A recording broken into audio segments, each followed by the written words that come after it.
In this video, we'll talk about some more advanced searching strategies to help you find the best sources for education research. We are currently on the Graduate Education LibGuide. The URL for that is libguides.brenau.edu/gradeducation. If you haven't already bookmarked that, go ahead and do it now. You should be starting pretty much all of your research in this program here at this LibGuide. The librarian contact information is available here. You can also dive into specialized research on various areas of education. You can also click on your classes to find information about specific assignments. But for right now, we're going to focus here on the main page. There are tutorials available. And then if I scroll down a little bit, you will see that there are multiple boxes with resources. So these databases right here in the Start Here box are going to be your best bet. Education Source is a fantastic resource. The demonstration I'll do will be in ERIC at EBSCOhost. If you scroll down a little bit, I have put other common resources here. These are helpful for doing more specialized types of research. And if you scroll down even further, you will see links to more education databases, more psychology databases. If you do need to do research in books, if you're looking for historical context, background on a topic, large-scale overviews, or maybe some theoretical framework, you might use the book search. But frankly, most of the research that you will be doing will be up here in one of these databases at the top. So let's click on ERIC at EBSCOhost. And a couple things here. So we are on the basic start search screen for ERIC, but the word ERIC is not anywhere on the screen, and it is so easy to forget what you are searching. And what people always see is this big old logo that says EBSCOhost in the middle. And then they come to me later on and say, I searched EBSCOhost and I couldn't find what I need. Unfortunately, EBSCOhost is the name of the vendor that sells us dozens and dozens of databases. So when you're doing your searching, make sure you write down, I am searching ERIC right now. You'll want to have a research log with you. It could just be a scrap of paper where you write down and remind yourself, I searched this database, here are the search terms that I used, here are some ideas that I got as I go along. So whenever you start doing a search session, have a little notepad or have a Word document or something open so you can take notes as you go along. Otherwise, you're going to spend a lot of time redoing the same work. The second thing I want to point out is that you see just a basic search box right here, just like Google.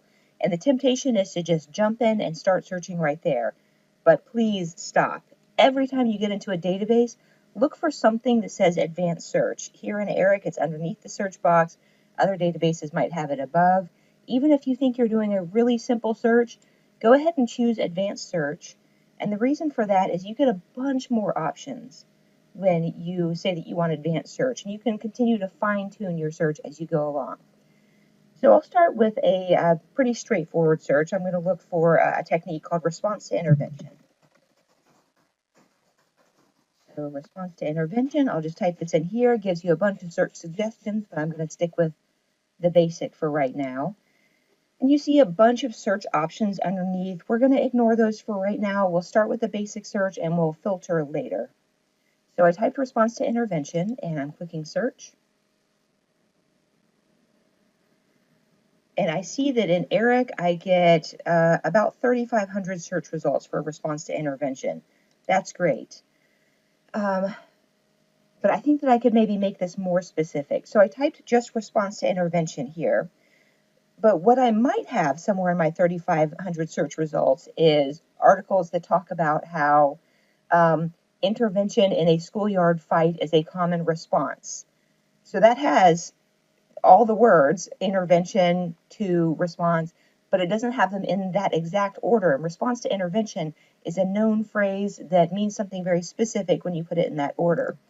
So I'm going to put some quotation marks around response to intervention, and this tells the database I want those exact words in that exact order, not, oh, those 3 words scattered somewhere in the articles. So I'll hit search with the quotation marks around response to intervention, and look at that. We cut out over 1,000 search results. So sometimes that seems like bad news. Oh no, I lost over 1,000 search results. but we know that actually those 1,000 search results were not about what we cared about. They were not about this model of response to intervention, in quotation marks. They were about something else that happened to have the words intervention and response in it. So when you're getting a bunch of irrelevant search results, you might consider putting your phrase in quotation marks.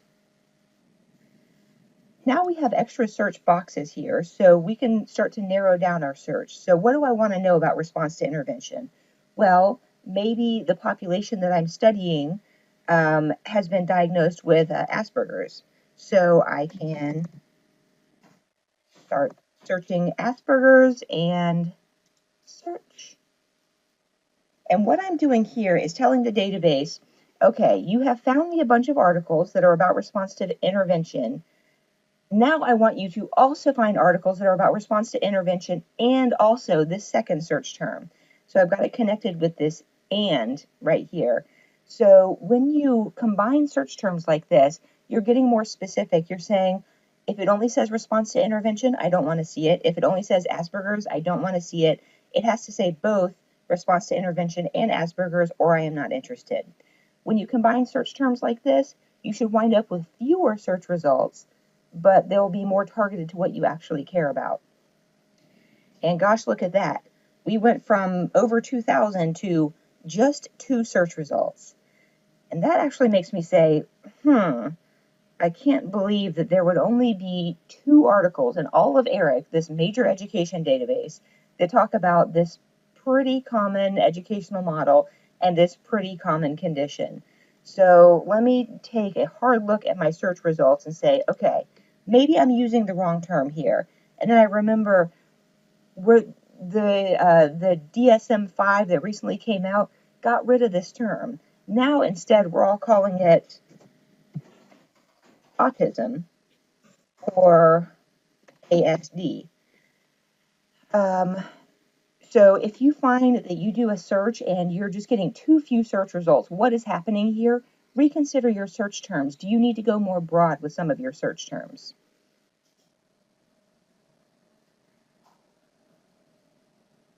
Okay, so that's brought us back up to 45 search results. So what I did was say, yes, all of the articles need to have response to intervention, and they need to talk about this second concept, but I've expanded it. I've said for this second concept, you can pull back articles that have the term Asperger's or autism or ASD, autism spectrum disorder. So that has widened the field. So now we're up to 45 articles. That's more like what I would expect here. And I kind of skim over the titles of some of these articles. Is this the kind of information that I was hoping to get when I did this search? It looks pretty good to me. I think I'm on the right track here. Great. I'll move on to the next step. Another thing that I like to do is scroll down and look for something that's labeled subject or subject heading. So when you click on subject or subject heading, these are terms that the articles have been tagged with. Somebody has gone through and said, this article is mostly about autism, mostly about response to intervention, mostly about special ed, children, etc. I'll click on show more here because there's usually quite a few. And the best use of this subject area is to get more ideas for more search terms. So I started out having searched for Asperger's and then realized, oh gosh, I can broaden this out to autism spectrum disorder or autism or whatever. But by looking through this list of subject headings, I can get ideas for other search terms that might also describe my topic that I hadn't even thought of before. So autism and RTI, yeah, we have that covered. But this one, pervasive developmental disorders, that's interesting. I'm not really sure what that is, but I see that over half, 27 of my articles have been tagged as being about pervasive developmental disorders.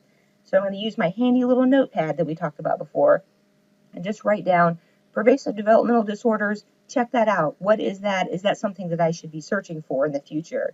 Maybe that's a broader term for autism, like the category that autism falls in. Is that useful to my project? And that gives you another trail to go down. You could, if you wanted to, check off, show me everything with pervasive developmental disorders that are in my list here, or you could say, show me everything that's tagged as being about elementary, secondary education. I'm not going to do that just now. Like I said, I like to mostly use this to get search term ideas for later. Also, it can be too restrictive to say, well, I'm going to order up, it has to be about intervention and children in elementary, secondary education. Sometimes you wind up eliminating a lot of good articles when you try to be too specific like that. So I'll just cancel. Another thing that we can do is change where we ask the database to look. So right now, we have basically told the database, hey, look pretty much everywhere for these terms, for response to intervention in Asperger's or autism or ASD, whatever. Sometimes your search term is a fairly common term that kind of pops up in a bunch of unrelated articles. So it's mentioned here or there, and you get frustrated because you want articles that are centrally about this topic. The subject headings is a good way to narrow that down, or in select a field, you can say, look only in the abstract. So you can say, I only want to see articles where this term popped up in the abstract, the summary of what the article is about. I don't want it to just be an aside in the last paragraph of the article. I want it to be in the summary. So in that case, it only kicked out 5 of our 45 articles, but it's something. Let's talk about some limiters that you might be used to using in other situations. So over here on the left side under limit 2, there are 3 limiters that I suggest that you not use right now, even though you probably have used them in the past. The first is limit to full text. So if we checked that off, it would instantly kick out anything that we don't immediately have one-click access to. So this article here that doesn't have a PDF icon, it just says request through interlibrary loan, it would kick that out. It would really kick out quite a few of our search results. With my undergrads, I tell them, yeah, just limit it to full text. You're going to find a million articles about whatever topic you're searching for. But in your case, you're doing very specialized graduate level research. So you don't want to necessarily kick out all of the articles just because you don't have easy one-click access to it. We'll talk later on in this tutorial about how to get your hands on the full text of articles that we don't have easy one-click access to. So don't eliminate articles just because you don't have easy one-click access to it. So we'll leave full text alone. Another thing that we're going to leave alone is peer-reviewed. You probably have been told over and over again that peer-reviewed is the only acceptable kind of research and that you cannot turn in any sort of citation that is not peer-reviewed. And that's been a good rule of thumb throughout most of your academic career. But again, at this point, you're doing really specialized graduate level research, and there's a lot of good research that doesn't have that fancy peer review label. For example, a state Department of Education report that covers, the effectiveness of the last 5 years of some program in the state of Mississippi. That's not going to have the peer review label, but it might be incredibly helpful for your research. So don't click on peer reviewed because you might wind up eliminating really helpful information just because it doesn't have that stamp on it. We'll talk in other tutorials about how to evaluate sources to decide for yourself using your own critical thinking whether it's worthy of being included in your final product. And then finally, the publication date. So you can see that this says 2006 and this says 2020. That means of our 45 articles here, the earliest was written in 2006 and the latest was written in 2020. Often you have assignments in other classes that say you must find an article that was written in the last 5 years and you would change this publication date and da-da-da. I would not bother with that at this point unless you're getting many hundreds of extremely old search results. I wouldn't eliminate good but outdated research just yet. We will talk about how to follow citation trails later on in this tutorial. So if there is an excellent article that's 15, 20 years old, you might be able to see who else has cited that article. You can see what the current conversation is on your topic by following the citation trail from an older article. So the upshot of all of this is all of these limit to filters that you're used to checking off automatically, full text, peer reviewed, change the publication date. I would not just jump straight to choosing those right now. I would see what kind of articles you get first. So as I mentioned, we have been searching in the database called ERIC this entire time.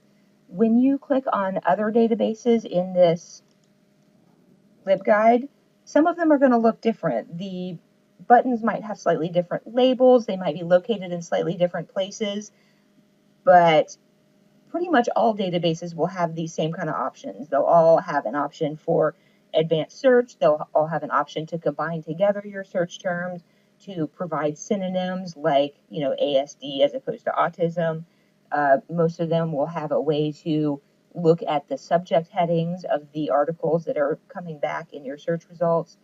So don't think that this is only an ERIC tutorial. This is a tutorial for doing advanced searching in every database. Okay, I hope this was helpful, and if you have any further questions, please contact us at libanswers.brenau.edu. Thanks, bye.